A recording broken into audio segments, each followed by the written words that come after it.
Maybe you've changed careers more than once. Maybe you've walked away from relationships that look stable from the outside. Maybe you've moved cities, restarted projects, reinvented yourself, more times than you can count.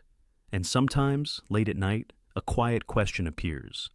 Why can't I just stick to one path like everyone else? You watch other people build one steady life, and you wonder if something is wrong with you. But what if starting over isn't instability? What if it's something else entirely? For some people, staying the same for too long feels uncomfortable, not dramatic, just misaligned. You start to notice small things first. The excitement fades, the meaning feels thinner. The version of you that once fit the situation no longer does. And while others seem content building one steady structure, you feel a quiet pull toward change. It's not that you're careless, and it's not that you don't value commitment. In fact, sometimes you stay longer than you should, trying to convince yourself to be satisfied, trying to be normal. But eventually, the inner tension grows louder than the comfort of stability. So you start again. And each time you do, a part of you wonders, am I evolving, or am I just incapable of staying? In developmental psychology, identity is not something we discover once and keep forever. It's something we build, revise, and sometimes completely reconstruct. Psychologist Erik Erikson described early adulthood as a stage of identity formation, a period where people experiment with roles, beliefs, careers, and relationships. Some people settle into a clear sense of self quickly. Others take longer. Research calls this an identity moratorium, a phase of exploration before commitment. And here's the important part. Exploration is not confusion, it's development. For some personalities, growth doesn't happen in a straight line. It happens through contrast. They need to try something, live inside it, and then outgrow it, not because they failed, but because they learned who they are not, which brings them closer to who they are. Starting over, in this sense, isn't instability, it's refinement. Personality research gives us another clue. In the Big Five model of personality, there's a trait called openness to experience. People who score high in openness tend to crave depth, novelty, and new perspectives. They're naturally curious. They question assumptions. They feel restless inside rigid systems. For them, routine can feel suffocating, not because they're irresponsible, but because their mind is wired to explore.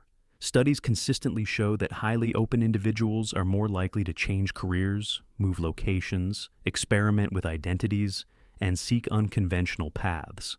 Stability doesn't always energize them. Growth does. So, when someone high in openness starts over, it may not be a collapse.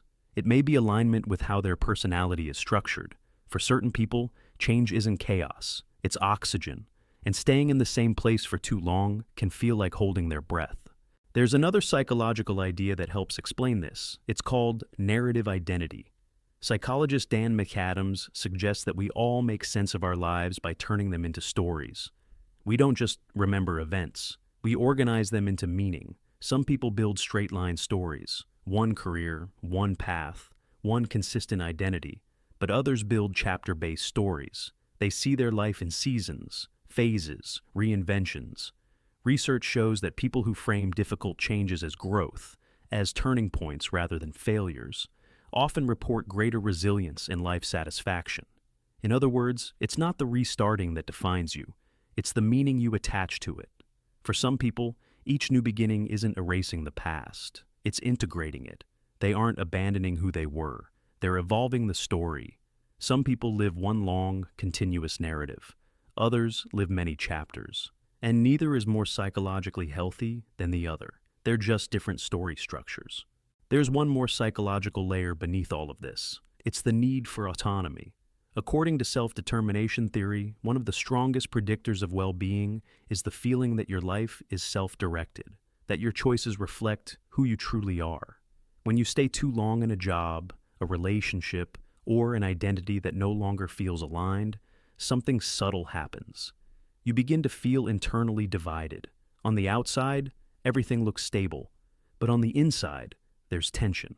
And over time, that tension becomes harder to ignore. Starting over, in many cases, isn't about running away. It's about restoring alignment. It's a way of saying, this version of my life no longer reflects me. And choosing alignment, even when it's inconvenient, is often a deeply healthy act. Not impulsive, not unstable, but honest. So, if you are someone who keeps starting over, maybe it's not because you're inconsistent. Maybe it's not because you lack discipline. And maybe it's not because something is wrong with you. Maybe you simply refuse to stay where you no longer belong. Maybe you are sensitive to misalignment, sensitive to growth, sensitive to who you are becoming. Some people are meant to build one structure and live inside it for decades.